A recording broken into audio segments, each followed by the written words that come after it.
Vamos lá, meus irmãos, vamos lá. Nosso segundo dia de aula de missões 1 e 2. Graça e paz. Amém, pastor. Boa noite. Amém. Boa noite a todos.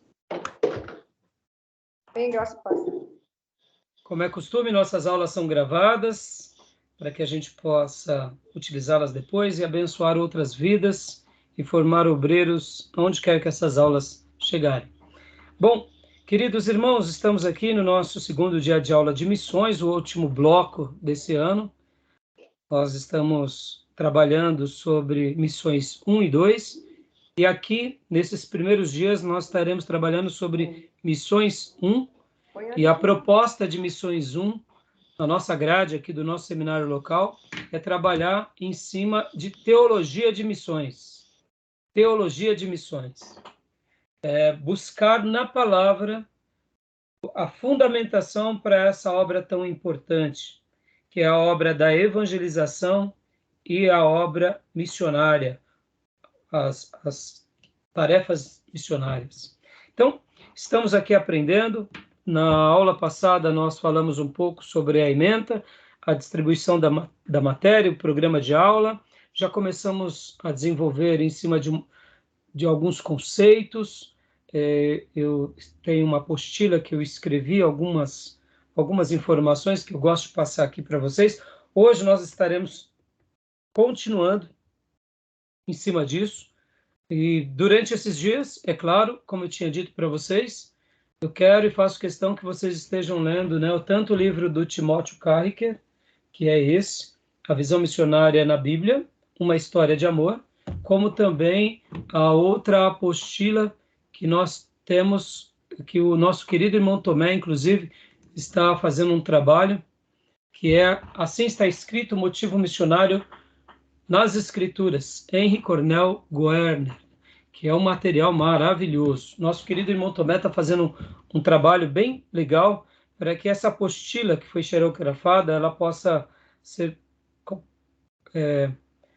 bem apresentável para todos vocês e a gente possa estar utilizando até, quem sabe, surgirem, né, as novas publicações, tá bom?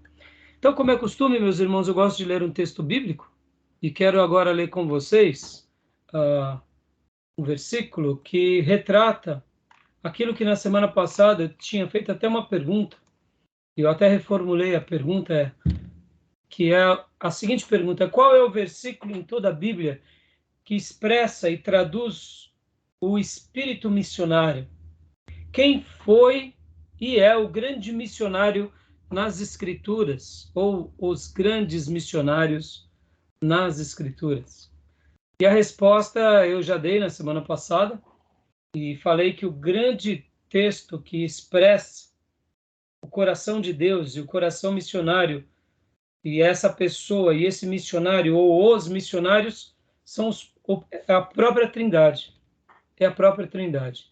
Porque antes de qualquer coisa, antes de Deus separar um homem, que é Abraão, e fazer dele pai de muitas nações, antes de Deus levantar os sacerdotes e profetas, e mesmo apóstolos, ou enviar Jesus aqui nessa terra, nós entendemos que Deus ele sempre sonhou com essa obra, que é a obra de salvar o pecador que somos nós.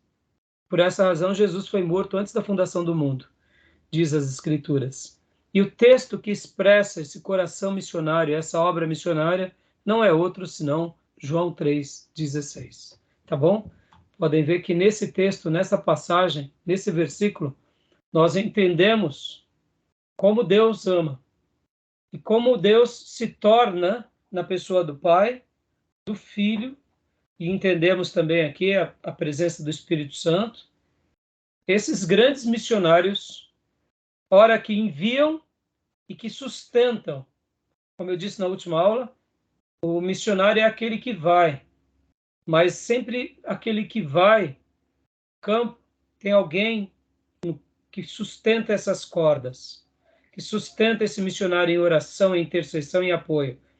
Na mesma semelhança de alguém que entra dentro do poço para resgatar alguém que caiu lá dentro, o missionário é essa vida que desce até mesmo no lugar mais profundo do poço, mas sempre do lado de fora haverão pessoas que vão segurando essas cordas para levar o missionário até o fundo, e depois, esses mesmos que desceram o missionário agora, o missionário dentro do poço, segura bem forte, amarra as vidas que lá estão dentro do poço, e uma a uma vai trazendo para fora.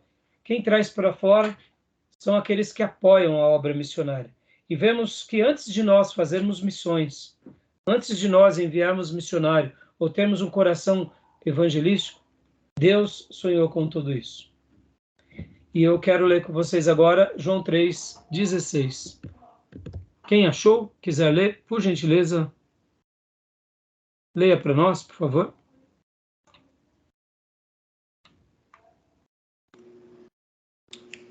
Posso ler? Por favor, pastor. João 3,16. Porque Deus tanto amou o mundo que deu seu Filho unigênito, para que todo o que nele crê não pereça, mas tenha a vida eterna. Aleluia. Que a gente possa aprender com o Pai a seguir as pisadas de Jesus e ter esse sentimento do Pai, esse coração que pulsa, desejando alcançar sempre mais um, sempre mais um. Porque, na realidade, a obra da evangelização, ou até mesmo uma missão, seja ela nacional ou transcultural, ela começa sempre com mais um apenas. Deus salvando mais um. Podem ver que Abraão, Deus separa um homem, e desse homem faz uma nação sacerdotal. E aqui estamos, como filhos de Abraão, e que, como igreja, possamos dar continuidade a tudo isso. Tá bom? E eu quero concluir passando para vocês uma frase que eu aprendi com a missionária Durvalina. A missionária Durvalina, ela é a diretora do Seminário Teológico Evangélico Betel Brasileiro, missionária Durvalina Barreto Bezerra. Um dia, enquanto nós estávamos ali evangelizando os nossos amigos, no seminário dela, nós tínhamos um grupo de trabalho lá, ela nos disponibilizava com muito amor e disponibilidade o espaço para a gente discipular as pessoas e fazer alguns cultos evangelísticos. E um dia ela me disse que todo coração sem Cristo é um campo missionário. E eu jamais me esqueci. A missionária Durvalina, ela tem sido uma bênção por meio do seminário, por meio da obra que ela tem feito. E eu posso dizer que eu tive o contato e o prazer de ter tido alguns dias ao lado dela. E ela me ensinou muitas coisas. Uma mulher de Deus, que Deus levante muitas outras pessoas como ela. Missionária Durvalina. Durvalina, uma bênção. Tá bom, meus irmãos? Olha que frase linda. Todo coração sem Cristo é um campo missionário. Amém? É um campo missionário. Então, vamos agora aqui à nossa apostila. Eu vou compartilhar com vocês a minha apostila. E a gente vai trabalhar agora. Vamos trabalhar. Trabalhar dentro das temáticas do nosso material. Quero lembrar a todos que peguem os materiais e não deixem de ler, principalmente a lição do Timóteo Carricker e o livro Assim Está Escrito, porque nessas primeiras aulas nós estaremos trabalhando sobre isso. Inclusive, deixa eu mostrar aqui novamente, ó. Estamos aqui, dia 16 hoje, Missões 1 ainda. Então, nós iremos até o dia 23 em Missões 1. Do dia 30 em diante, Missões 2. Então, Missões 1, a gente vai trabalhar muito em teologia de missões. Teologia de missões. Antes de ir para a matéria aqui, propriamente dito, deixa eu fazer a pergunta. O que você entende como teologia de missões, irmãos? O que vocês entendem como teologia de missões? Por que eu estou trabalhando em cima dessa premissa? Teologia de missões. Vamos lá, Maísa, o que você entende com isso?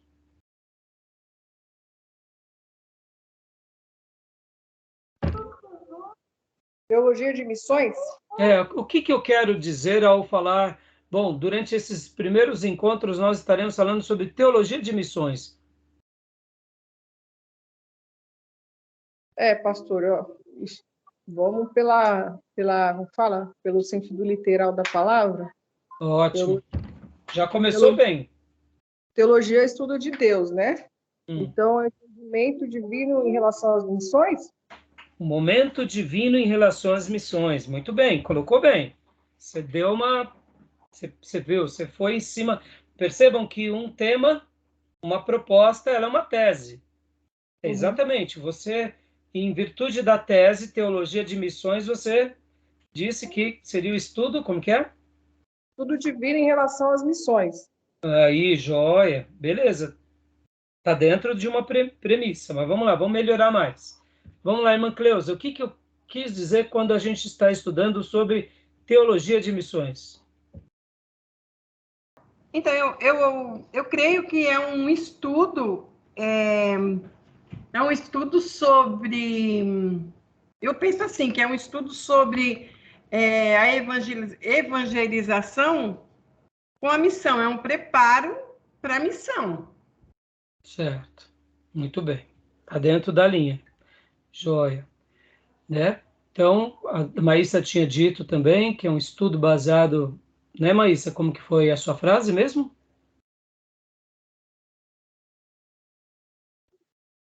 Eu tinha dito que era um estudo divino em relação às missões, né? Isso. Então, vamos lá. Irmão Júnior, eu não sei se ele já está podendo falar, se ele está aí na classe, mas, então, pastor Johnny, teologia de missões, o que a gente está querendo passar quando eu falo, vamos estudar nesse primeiro bloco, teologia de missões? Qual é a relevância de estarmos trabalhando em cima dessa tese, dessa proposição? Joia, eu entendo que é embasamento da ótica de Deus no que se refere a missões, ou seja, anunciar e o pregar do evangelho. Joia. Exatamente, pastor. E tudo que vocês falaram, irmãos, perspectiva divina a respeito de missões e etc e tal, está bem perto e estava dentro do escopo. Mas as palavras do pastor Johnny, elas se retratam de uma forma melhor. A proposta de falarmos de teologia de missões é: qual é a base bíblica para fazermos evangelização e para fazermos missões? Será que missões é uma pauta na igreja porque as outras igrejas e religiões fazem e nós precisamos fazer?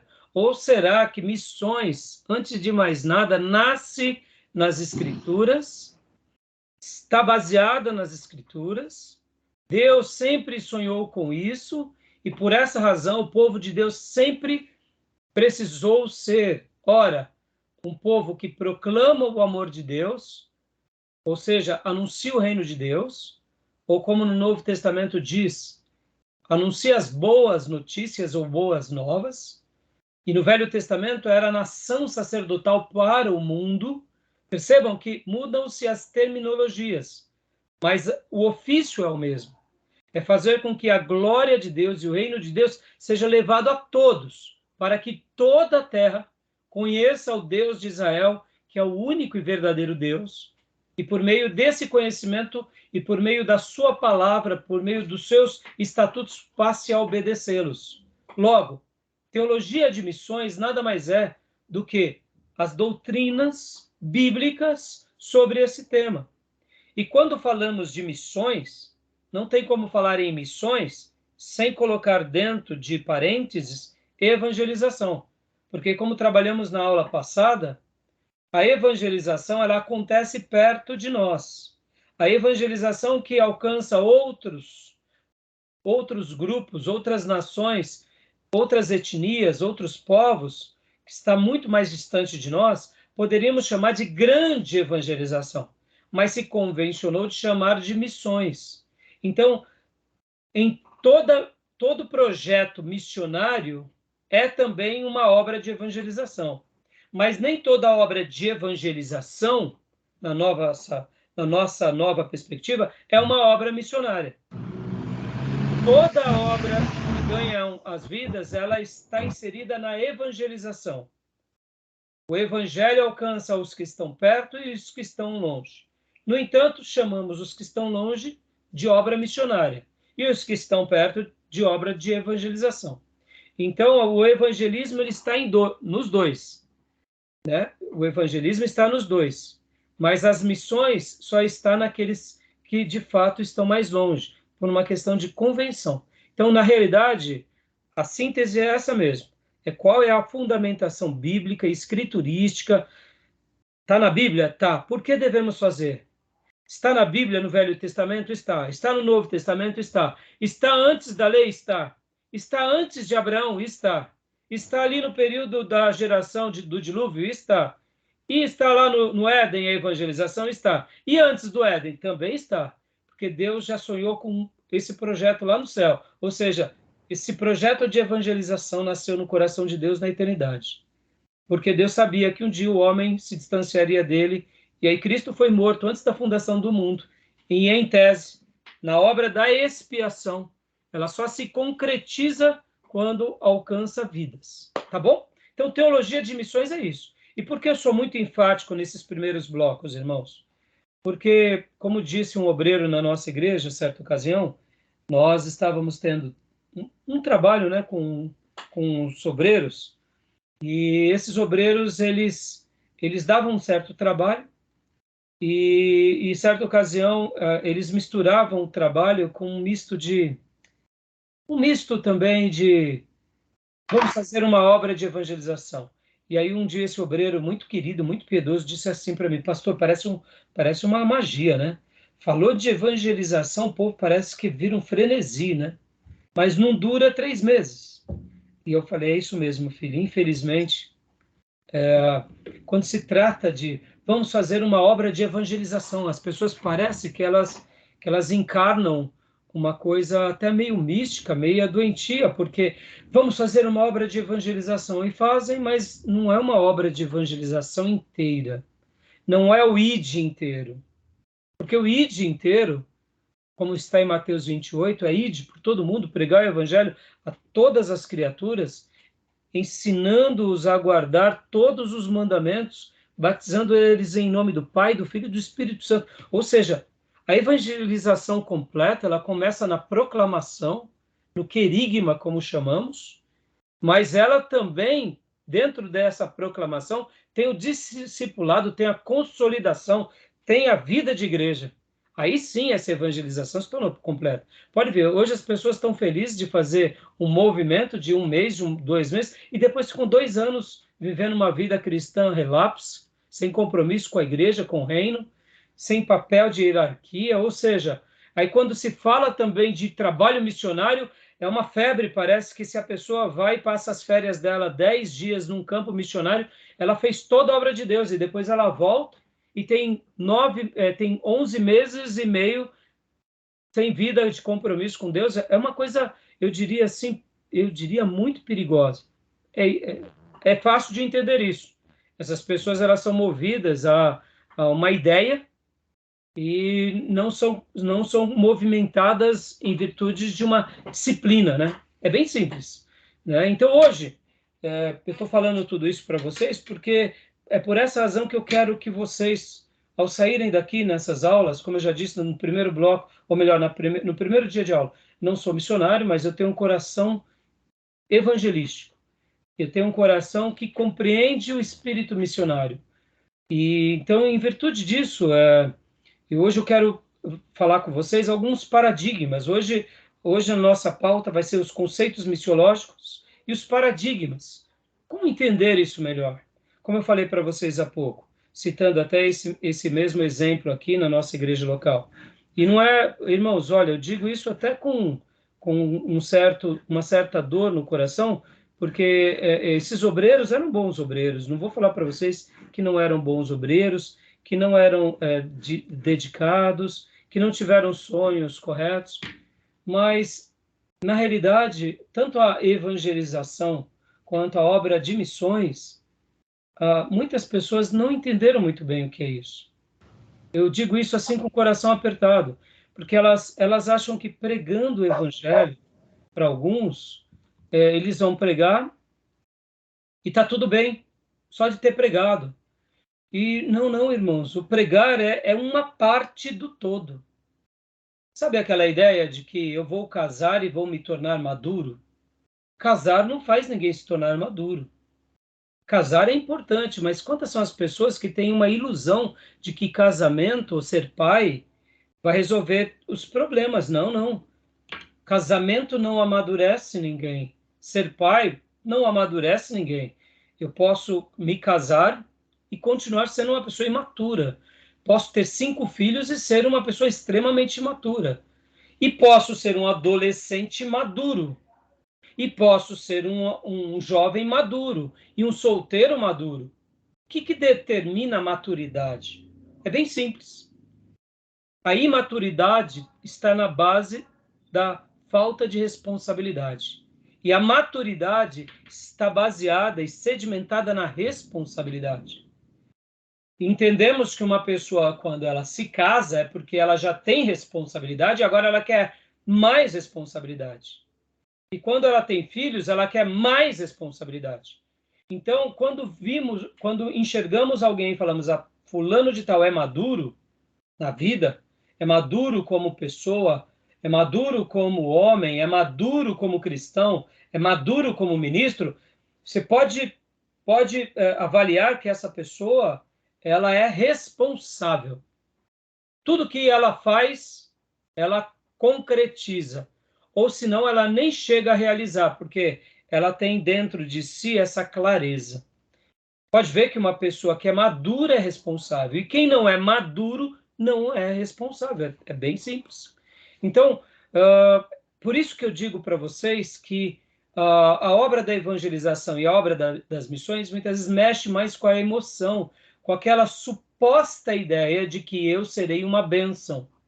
Sim, é verdade. Você levar o evangelho, você é uma bênção. Agora, se você leva o evangelho e você não é alguém maduro, tudo que você construiu com as palavras durante aquele período, você destrói com a vida. Porque a evangelização e a proclamação são mais do que palavras. É um estilo de vida. Então, eu digo, e citei esse exemplo, né? Até mesmo digo para os irmãos, lembram que na última aula eu falei para os irmãos que o nome da nossa igreja, Igreja Batista Missionária, nasce de um grupo de irmãos que vieram para a igreja e receberam naquela época algum grupo de missionários e ali, naquele frenesi, colocaram o nome da igreja, mas eu pergunto, aonde estão esses irmãos que queriam tanto fazer da Igreja Batista Missionária um lugar missionário? Nenhum deles ficaram na igreja. Logo, uma obra de paixão apenas, de desejo. E é bom que a gente tenha desejo. Mas, irmãos, guardem isso aqui para a gente ir agora para a apostila. Missionários é mais do que paixão, é mais do que desejo. Missionário é uma pessoa que se prepara para uma vida de disposição, de muito compromisso, né? Porque senão essa obra de evangelização ou de missões não terá começo, nem meio e muito menos fim. Pode até ter começo, mas será aquele começo baseado e igual a um rojão, que só acende, faz barulho e não tem mais nada. Então, né, eu digo isso aqui para os irmãos porque essa é uma área que deixa o povo de Deus com muita afobação, com muita ânimo, mas eu diria que é muito perigoso também, tá bom? Beleza? Então, entenderam o que seria, então, teologia de missões? Tranquilo? Algum comentário? Alguma dúvida? Não, Não? Júnior, você já está aí, Júnior? Ou é o Dil que está aqui na outra aula, na outra chamada? Que eu não estou conseguindo ver os nomes, né? Mas também não está aparecendo mesmo não, pastor. Não, né? Tá bom. Então não tem problema. Só para eu saber quem é que está aqui na chamada, né? Bom, meus irmãos, então vamos lá. Outra área da igreja, irmãos, que deixa-nos também assim, pode ver que move os irmãos com muita emotividade e até faz com que os irmãos sejam mais emotivos durante um período de tempo maior, é o louvor. Pode ver. Sejamos honestos, o ministério de louvor costuma dar muito trabalho para o pastor ou não? pela minha Né? experiência, sim. Tá? E por que perdura um pouco mais? Porque todo culto nós temos louvor e temos o lado emotivo. Então, segura mais as pessoas. Mas pode ver, se esse grupo de louvor não é um grupo maduro, é um grupo imaturo, lembra que eu disse qual é a base da maturidade? Responsabilidade. E da imaturidade, a ausência da responsabilidade. Então, mesmo que eles cantem, e mesmo que eles ministrem semanalmente, se eles derem muito trabalho é porque eles são imaturos. Cantam para si, cantam por vaidade, cantam porque gostam só de cantar. Mas quando há maturidade é diferente. Quando há maturidade pode até ter emoção, mas é diferente, porque nos momentos de crise saberão passar. Nos momentos que precisam ser corrigidos, aceitam a correção. Ou seja, então, esses dois grupos, tanto os grupos da evangelização quanto os grupos de louvor, eles estão muito permeados de emotividade. E isso tudo é muito perigoso. Como a evangelização geralmente não é uma obra semanal, eu digo assim, em grande escala, né? Nem toda semana a igreja sai para a praça, a igreja sai de porta em porta para evangelizar, é uma coisa mais do estilo de cada um, ou é uma coisa mais esporádica e estratégica. Então, por isso que acaba sendo, eu diria, picos de emotividades, né? Então, hoje, vamos compartilhar agora, então, a apostila, meus irmãos. Vamos lá.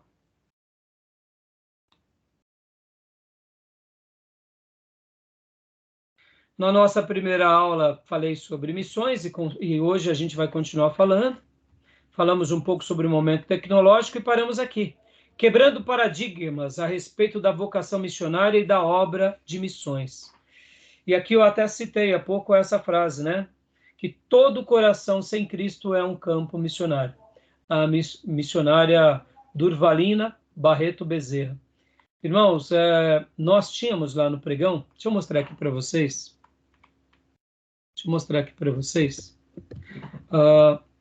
Lá no pregão, deixa eu mostrar aqui. Estão vendo essa Bíblia aqui? Dá para ver que ela tem um gráfico aqui, ó. Tem um gráfico, tem um... Não está escrito, mas dá para ver o gráfico. Está escrito, com Jesus, a vida sempre está em alta. Amém. Nós fizemos, e aí fizemos aqui uma dedicatória. Nosso irmão Sidney escreveu. E fizemos essa Bíblia personalizada, irmãos. E essa Bíblia aqui, ó, depois, Evangélicos da Bolsa. Fizemos alguns milhares dessa Bíblia e distribuímos no pregão da Bovespa e da BMF. E foi maravilhoso, irmãos, porque isso foi no ano de 98. 98. Eu tinha muita vontade de sair do pregão para me dedicar ao tempo integral. E um dia, enquanto eu estava voltando, estava no metrô, e o Senhor, ele falou comigo que ainda não era o tempo para eu sair daquele lugar. E que era para eu fazer uma obra naquele lugar. E aí eu pensei, o que eu posso fazer para realmente impactar o coração dos meus amigos ali do mercado? E tínhamos 2 pregões naqueles dias, o pregão da Bovespa e o pregão da BMF. E aí eu pensei comigo, o que eu gosto de fazer? Eu falei, eu gosto de evangelizar. E eu gostava e amava, irmãos, de dar Bíblias para os colegas. Dar Bíblias. Foi quando eu tive essa ideia. Eu pensei comigo, em pouco tempo eu vou sair do pregão, então eu gostaria de deixar uma Bíblia com cada colega. Falei, mas uma Bíblia para cada colega? Na BMF tinha por volta de 1.000 operadores, na Bovespa tinha por volta de 500. Eu falei, meu Deus, como que eu vou fazer 1.500 Bíblias? Mas ali Deus me inflamou o meu coração, eu chamei alguns pastores amigos, obreiros, e falei, irmãos, eu estou com uma ideia, eu estou achando que o Senhor vai permitir que a gente faça uma obra especial. Vamos orar. Eles falaram, o que é, pastor Rai? Vamos orar. Aí a gente começou a orar, e eu passei para eles, eles amaram. Eu falei, bom, então tudo começa com oração e jejum. E a partir daquele dia a gente começou orando e jejuando, todos os dias, e aí começamos a arrecadar entre os irmãos um valor. E aí cheguei na Sociedade Bíblica e pedi para eles fazerem essa Bíblia personalizada. E no dia 16 de 12 de 98, distribuímos, juntamente com os presentes que a Bolsa dava, a Bíblia. E aí distribuímos para cada operador.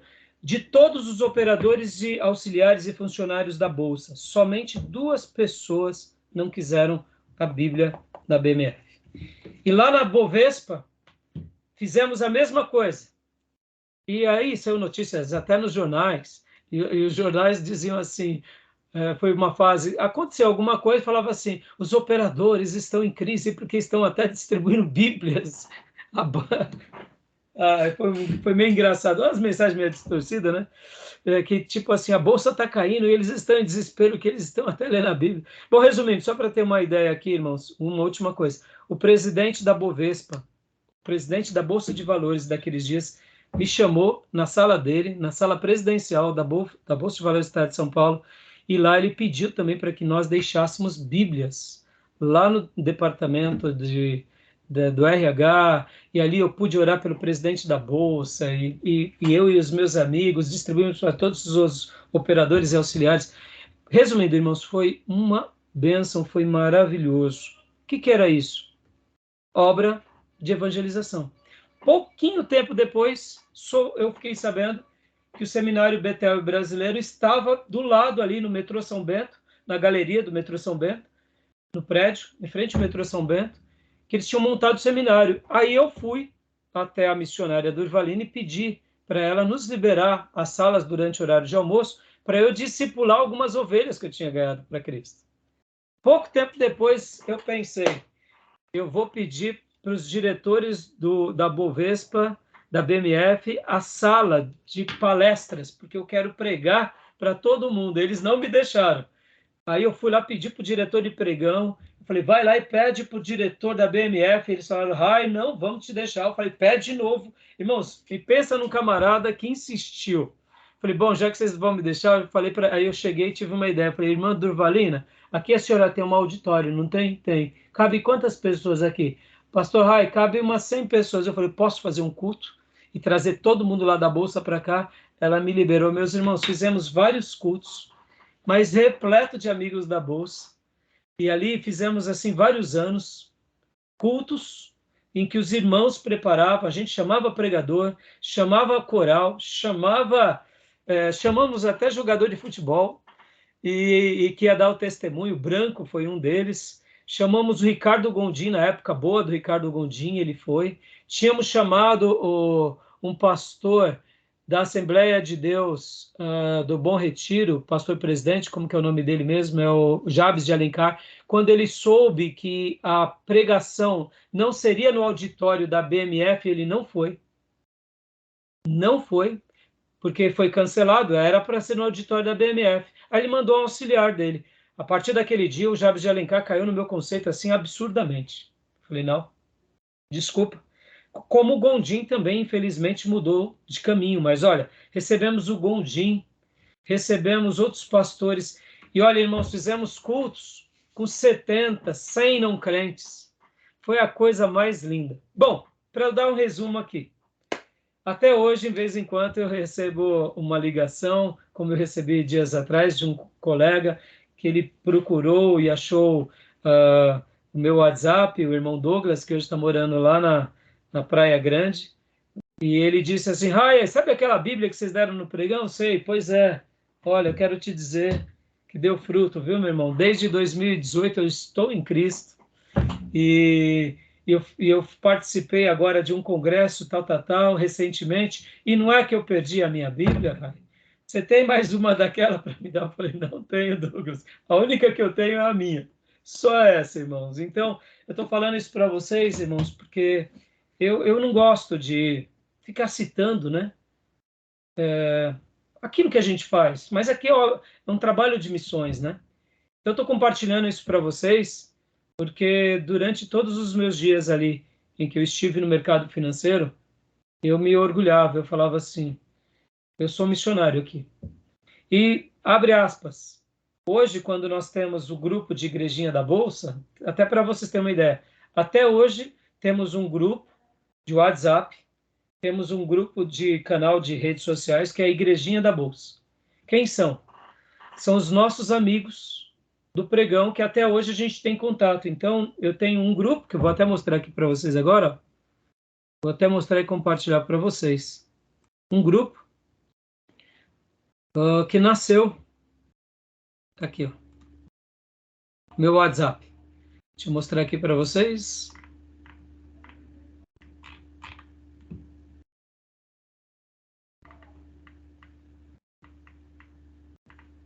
Onde está? Igrejinha da Bolsa. Aqui, ó, Igrejinha da Bolsa. Esse grupo aqui é um grupo de irmãos e amigos do mercado financeiro, em que, durante a pandemia, o que aconteceu? Eu fiquei sabendo de alguns irmãos que estavam ruins de saúde, fiquei sabendo de alguns colegas do mercado que estavam ruins de saúde, e aí já liguei para outros irmãos, já comecei a fazer uma reunião, falei, irmãos, vamos criar um grupo de WhatsApp, vamos fazer um culto online, vamos fazer um trabalho com esses colegas, vamos cuidar deles. É a pandemia, a gente não sabe quantos irão partir, quantos vão ficar, se a gente vai estar aqui, se a gente vai partir. E assim fizemos alguns cultos online durante a pandemia, com os nossos amigos da Bolsa. Inclusive está no meu canal pessoal aí do canal pessoal do YouTube. Está lá, Igrejinha da Bolsa. Então, meus irmãos, até hoje, né, com a permissão de Deus, a gente continua aí fazendo essa obra. Hoje o nosso grupo Igrejinha da Bolsa é um grupo específico para oração, específico para deixar uma palavra de ânimo, uma interação. Então tem espírita, tem católico, tem tudo lá.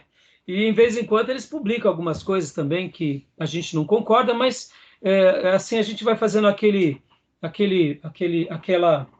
como é um grupo de rede social, a gente não fica sendo muito radical, no sentido de a gente tenta esclarecer, e inclusive agora, para esse final de ano, estamos tentando ver um dia para a gente fazer mais uma vez uma reunião de final de ano aqui com os irmãos. Então, eu estou falando isso para vocês porque eu amo evangelizar e eu amo poder estar levando a palavra de Deus. Então, essa frase da missionária Durvalina, que eu acabo de compartilhar com vocês, ela me acompanha durante anos. E eu acredito nisso, que, de fato, todo coração sem Cristo é um campo missionário. Eu sei que aqui, como uma definição, de fato, uma definição propriamente dita, ela na realidade, ela é uma verdade, né?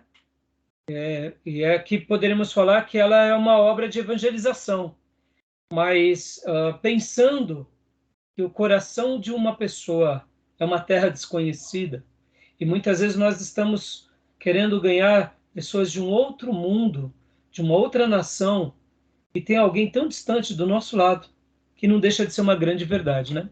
Tá bom? Beleza, meus irmãos? Então, deixo aqui esses testemunhos para vocês, porque, de fato, eu digo isso para vocês assim com muito quebrantamento, né? A gente fez aí algumas coisas e agora guarde isso. E aí, pastor? E aí, meu irmão, que eu não vivo glória do passado, entendeu? Pastor de vocês não é museu, não.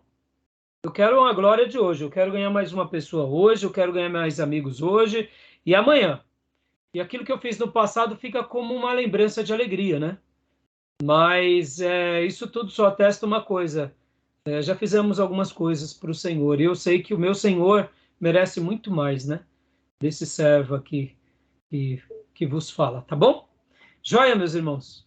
Então, depois, quem quiser ver o cultinho lá da Igrejinha da Bolsa, e quem quiser participar depois, está convidado, tá? Quando a gente tiver a reunião, tá bom? Indo aqui para a nossa apostila. Quebrando paradigmas a respeito da vocação missionária e da obra de missões. Bom, quais são esses paradigmas, irmãos? Poderia dizer que essa frase da missionária Durvalina é um paradigma, porque muitas vezes a gente está querendo ganhar pessoas tão longe e a gente se esquece daquele parente, a gente se esquece daquele vizinho, a gente se esquece daquele que está sofrendo nas drogas, que está do nosso lado. Então, fica aqui essa reflexão, para que o nosso coração arda em relação a isso, tá bom? Vocês concordam comigo, irmãos? Muitas vezes as pessoas estão querendo alcançar pessoas tão longe. E eu não estou dizendo que está errado, viu, irmãos? mas ele se esquece de alcançar aquele parente, aquele vizinho, que é perturbado, que toca funk de madrugada, e que tem advogado aqui da classe que está querendo mandar prender. Né? Brincadeiras, viu, Júnior? Mas a gente sabe como incomoda, né, irmãos? Tá bom? Então, quais são os paradigmas que eu anotei aqui? Vamos lá. Leia para nós, pastor Johnny, primeiro. Vamos lá. Traumas que muito adquirem pelas imposições apelativas ou persuasões desnecessárias dos defensores de missões. O que eu quero dizer aqui, irmãos? Vocês já notaram que existe, existe um, vamos dizer assim, aqueles que vivem missões, tem muita gente que... existem missionários equilibrados, mas existem alguns missionários e escolas e grupos que parece que missões é a única coisa que existe na vida. Vocês já notaram? Forçam tanto nessa questão da evangelização, como se tudo na igreja resumisse a evangelização. E acaba levando as pessoas a viverem isso de uma forma, eu diria, até frenética, impositiva. Para vocês terem uma ideia, eu vi certa ocasião de um missionário de uma denominação, até de prestígio, que o missionário dizia assim, que quem não apoia a obra missionária está em pecado. Que quem não investe na obra missionária está em pecado. E aí, o que você acha disso? Isso é apelativo ou não? E soa como arrogância também, né? Porque dá a impressão que só ele tá certo, só ele sabe, só... Né? E quando eu falo sobre os traumas, meus irmãos, vocês já ouviram pessoas que foram fazer missões das escolas, dessas escolas de missões, e que depois que eles voltam do campo missionário, eles não querem mais saber de missões?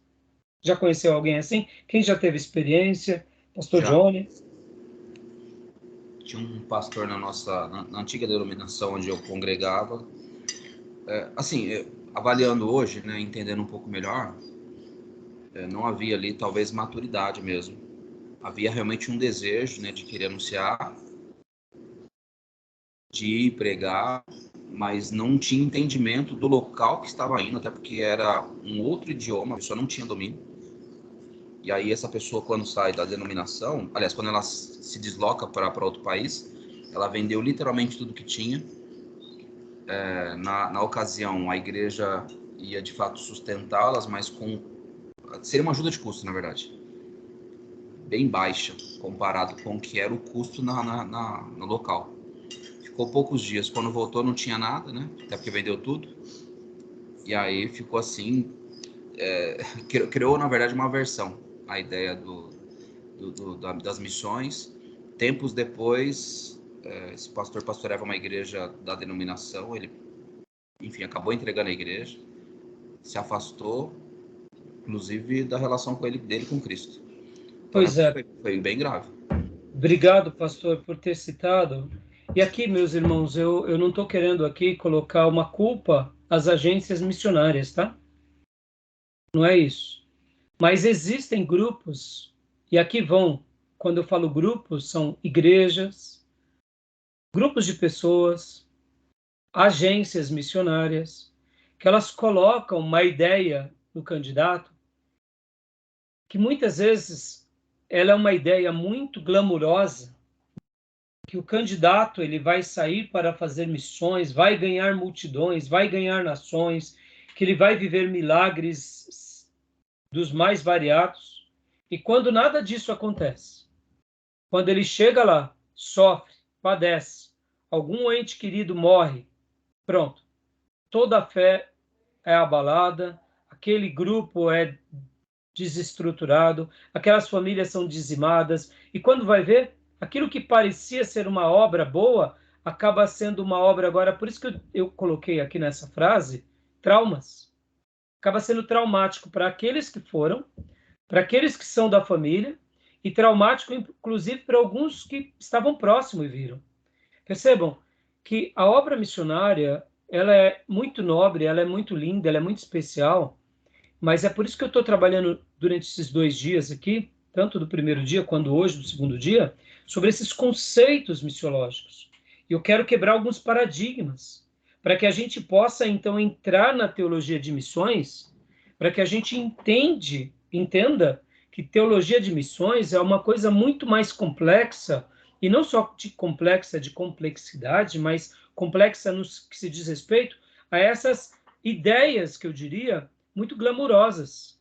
Essas ideias muito, eu diria, é, é, ideias assim, eu diria, até, eu diria, ingênuas, e outrora eu diria ideias erradas que são colocadas nos candidatos, e eu acho que é nessa hora que uma igreja local e uma agência missionária tem que tomar muito cuidado, porque mesmo que a agência missionária ou a igreja ela tenha uma boa intenção, missões não se faz com emoções, e missões e evangelização não se fazem também de forma ingênua. Por se tratar da obra de Deus, ela precisa de muita maturidade, de muita oração, de muito jejum e de muito trabalho. Por isso que eu falo que a questão da emotividade, ela tem data de validade, né? É que nem a paixão e o amor. A paixão ela é momentânea, o amor é constante. A obra missionária e a obra de evangelização tem que estar para nós na relação do amor e não da paixão. Ela pode até existir como paixão, mas ela só vai se perdurar mesmo se ela estiver para nós nessa perspectiva de fato do quê? Do amor e não da paixão. Por quê? Porque senão ela não vai perdurar. Como você mencionou, pastor Johnny, olha, eu poderia dar inúmeros exemplos. Inúmeros exemplos, inúmeras histórias de inúmeras pessoas que o que fizeram foram pessoas que foram para as agências, foram para os campos, foram para a zona e hoje não estão nem no evangelho. Então, o meu foco aqui é preparar vocês para o reino e deixar aqui uma centelha de fogo divino, mas ao mesmo tempo deixar com que vocês sonhem grandes sonhos, mas que tenham os pés no chão. Os pés no chão. Para quê? Para que, se um dia o Senhor separar todos vocês para a obra missionária, que seja baseado em amor, que seja baseado em maturidade, em responsabilidade, e não em irresponsabilidade, e não em emoção, porque senão essas coisas trarão muito sofrimento sobre todos nós, né? Então, por isso que eu falei dos traumas, tá bom? Alguém quer comentar alguma coisa aqui mais sobre isso? Eu poderia colocar aqui, agora em segundo lugar, leia para nós, pastor, exageros. Exageros teológicos, onde se afirma que uma igreja não é missionária.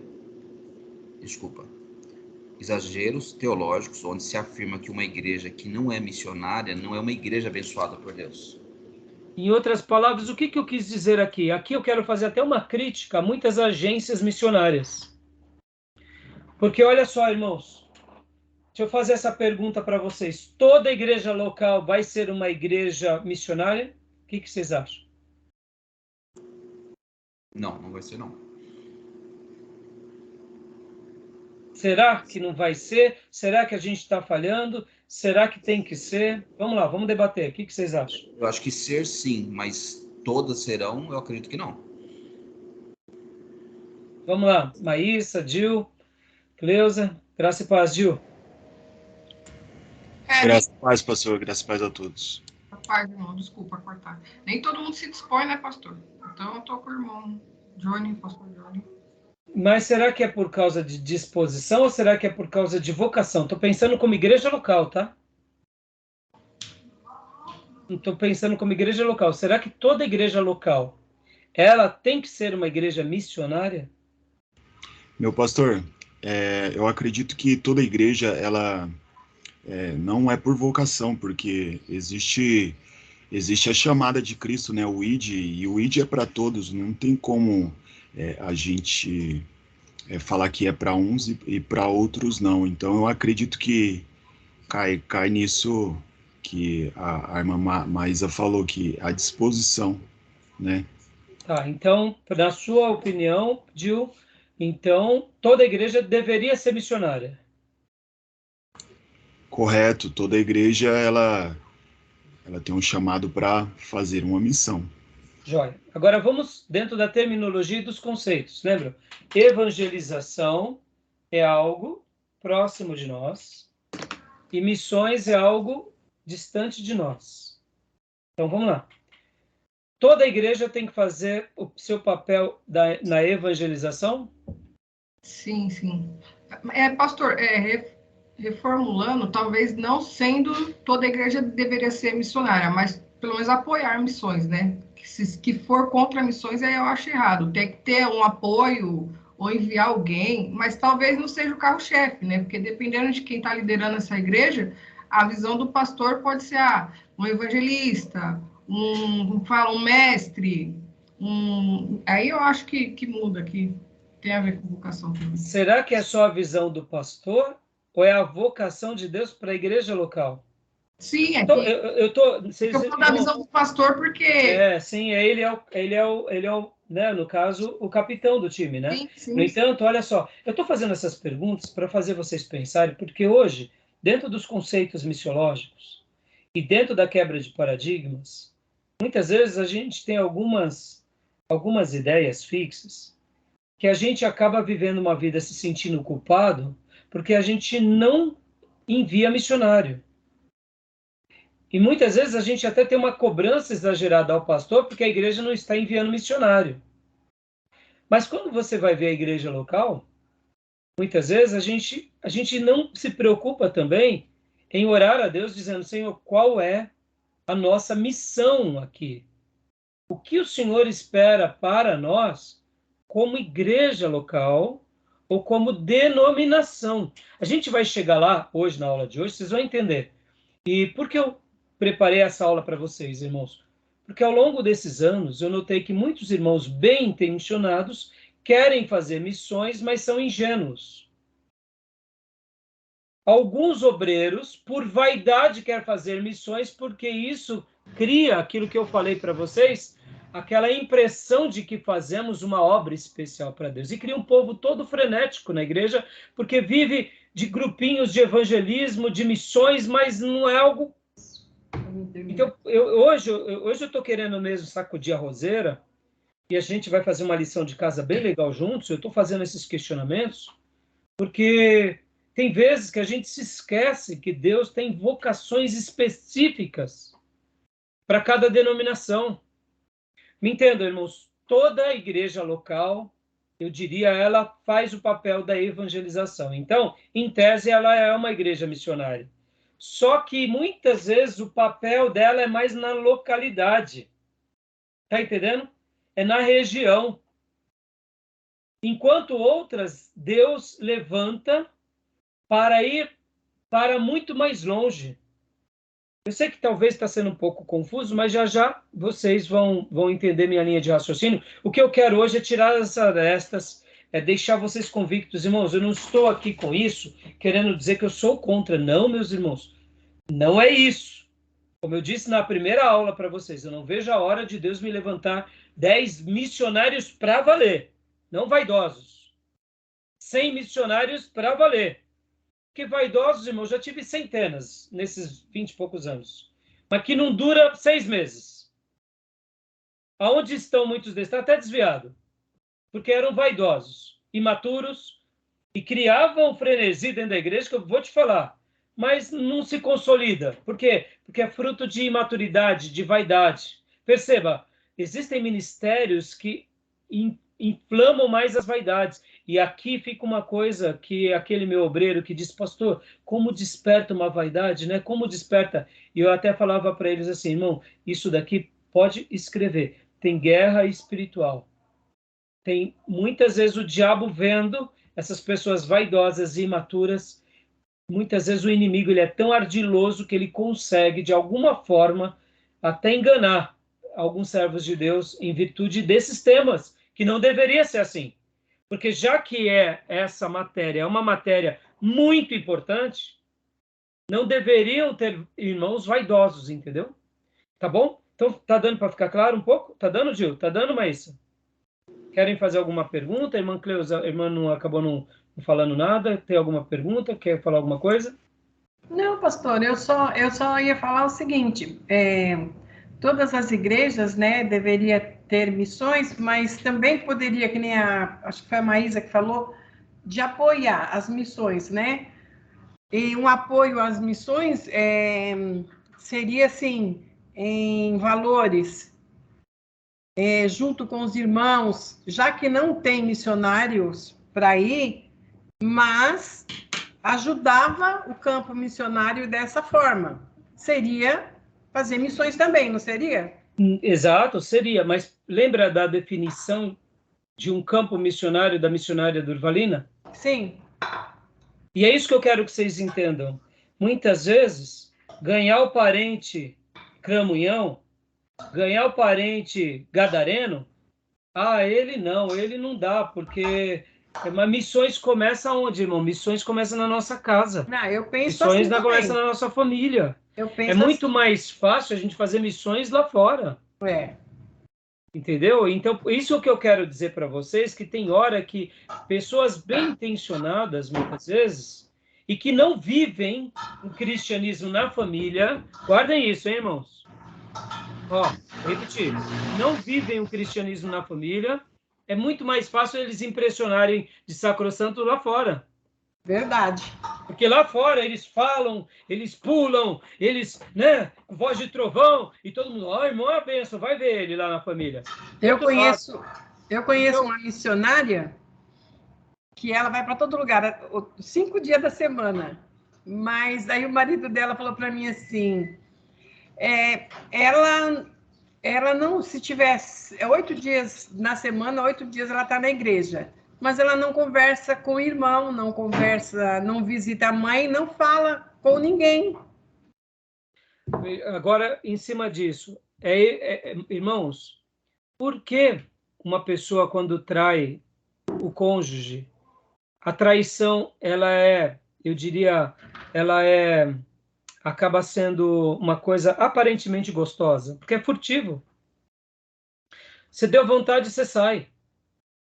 Não tem compromisso, não tem conta para pagar, não tem filho para criar. Tem o quê? Prazer furtivos. Existem essas obras de evangelização e de missões são furtivas, nessa mesma perspectiva. Por isso que eu falei para vocês que o verdadeiro missionário, você vê ele como na família, ao redor dele, dos vizinhos dele. Aí sim, depois ele indo para o campo. Porque se ele não consegue ganhar quem está próximo, como que ele vai ganhar os de fora? Agora eu sei que na prática, o profeta de casa faz muito pouco, mas ele já fez. Tá entendendo? O profeta de casa prega para os da casa. Vive Cristo para os da casa. Então, irmãos, eu estou falando um pouco sobre isso e eu quero quebrar um pouco desses paradigmas, porque, de fato, olha só, vamos lá. Vamos ler aqui, ó. Vamos continuar lendo um pouco aqui nossa apostila.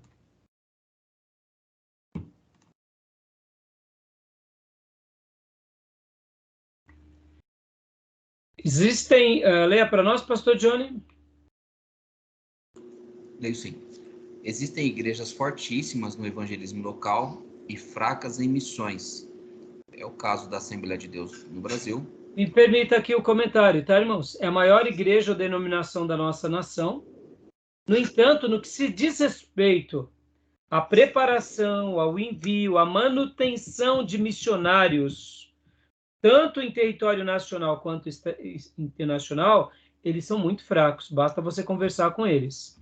Eles são fortes como igreja local, como montar igrejas.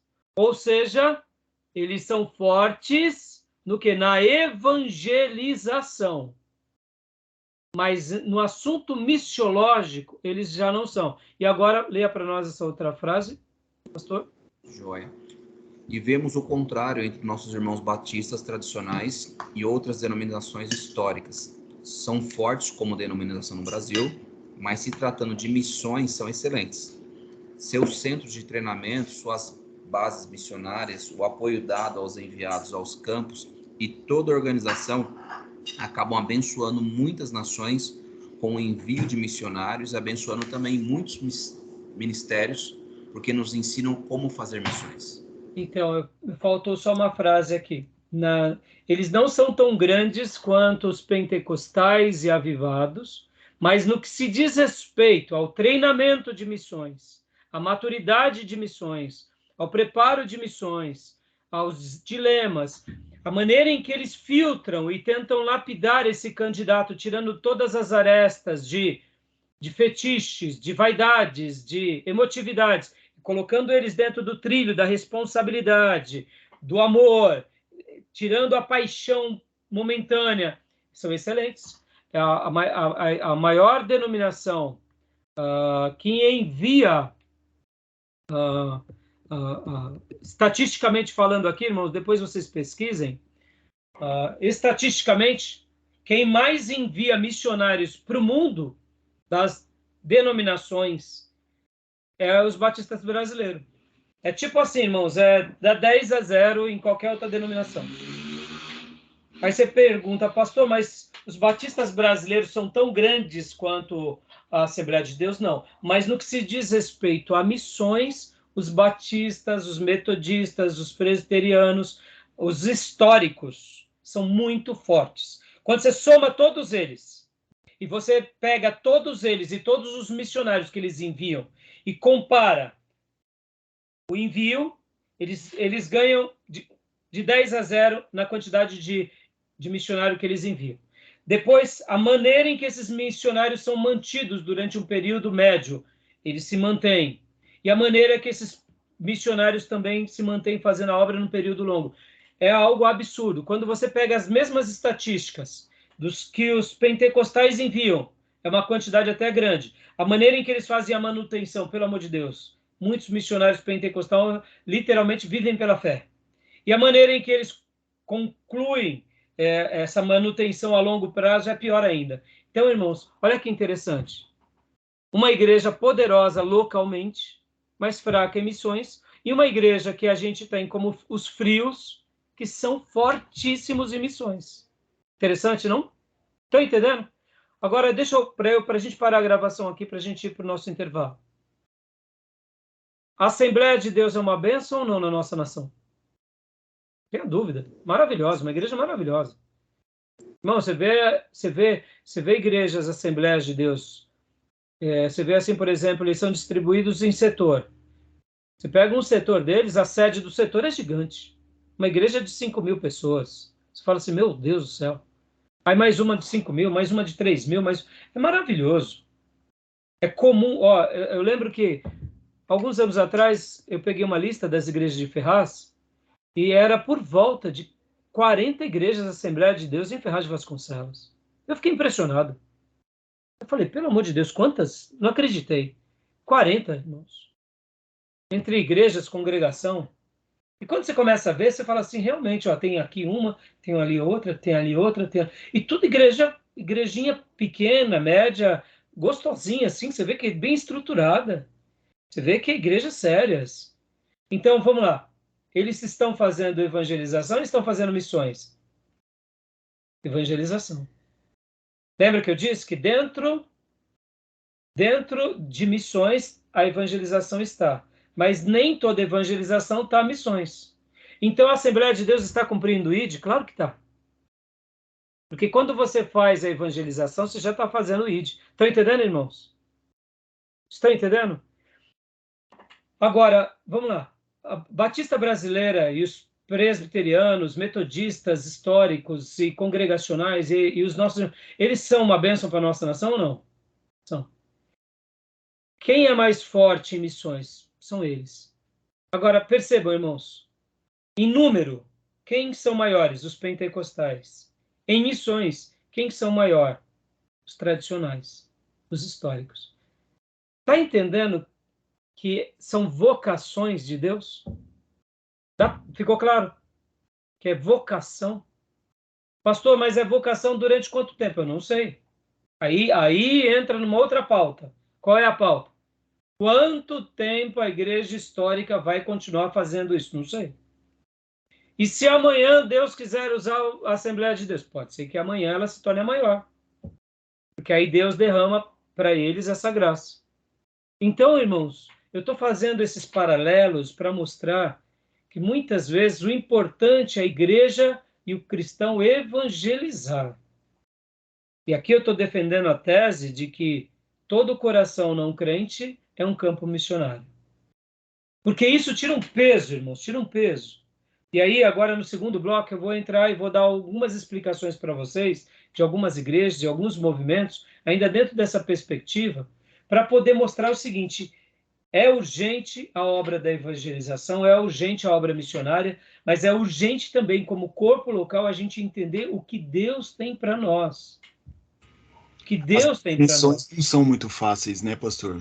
Como? Assim, é até entendível assim que dá para separar a missão, a evangelização, mas as definições, você definir os termos, parece que não é tão simples. Não é tão simples, Gil, mas se resume assim, Gil. Se eu estou evangelizando, eu estou fazendo uma obra, uma missão, que é a missão do reino. Só para tirar toda a atenção, Gil, Jesus saiu da Palestina, hoje que a gente chama Palestina, né? Que é o mapa de Israel, que são as 12 tribos de Israel, que seria ali Canaã. Jesus saiu de Canaã, irmãos.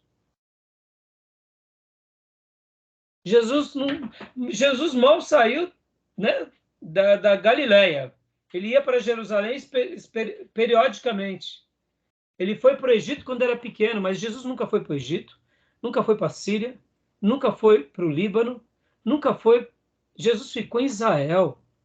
E ele fez uma obra de missões ou não? Oh, meu Deus. Entendeu?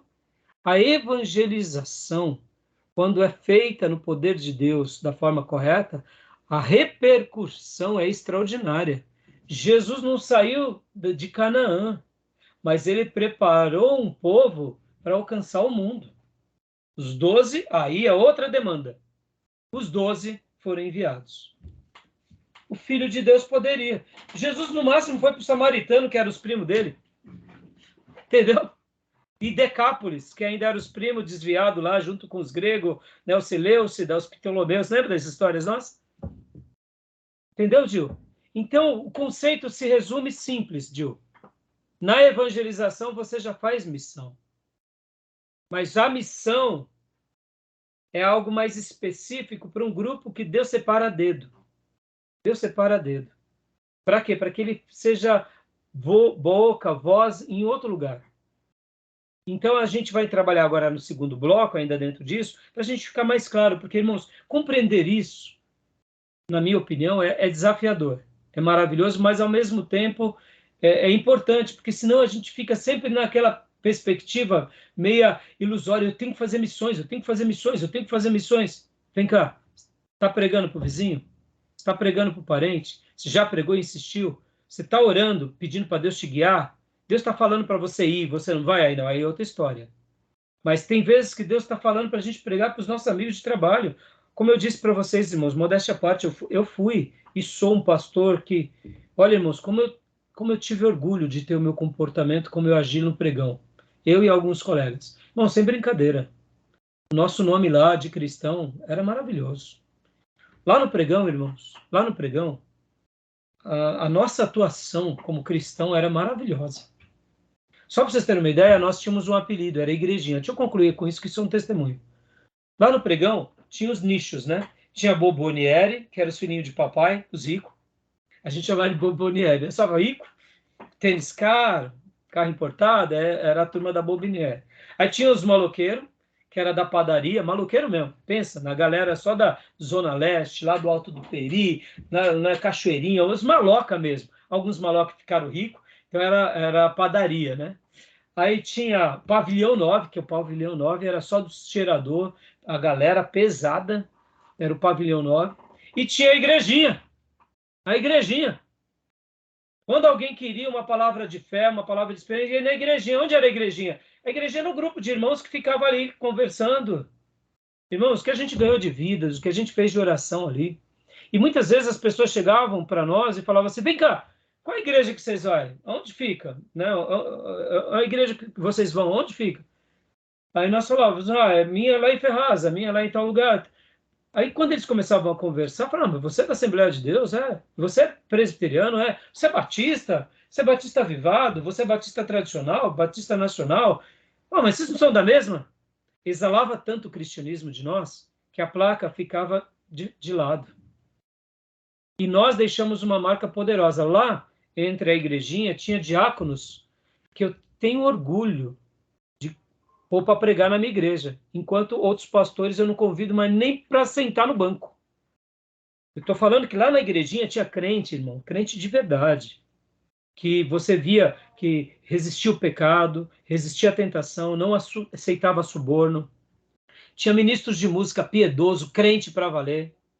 Tinha, irmãos, assim, pensa de uma igreja forte, e com pastores abençoados e com evangelistas abençoados. Não tinha, então, assim, por que eu estou falando tudo isso? Nós fazíamos uma obra missionária naquele lugar. Entendeu o que eu quero dizer? Então, tem vezes que a gente está querendo ir para tão longe, a gente está esquecendo dos nossos aqui. E é isso que eu estou querendo quebrar um pouco dos tabus, porque quando a gente faz algo aqui, aí naturalmente o Espírito Santo nos separa para a gente ir para longe. Entendeu? Tá bom, meus irmãos? Vamos parar aqui, porque já faz 1h13. Até estendemos a mais. Nos 2 últimos blocos, vamos fazer um pouquinho menor. Antigamente eu fazia as aulas 1h15 e 1h15. 1h20, 1h20. Eu gosto de fazer 50 e poucos minutos, 50 e pouco, e depois 30, né? Então, a quebrada, a gente toma uma água, vai no banheiro, né? Então, tá bom? Então, a gente já volta para o segundo bloco, tá bom? Alguma pergunta? Não? Tá tranquilo? Podemos parar agora? Querem fazer algum comentário? Dá tempo ainda. Eu já paro logo na sequência. Senão, a gente para agora. Podemos parar? Então, tá bom. Vou parar, tá bom?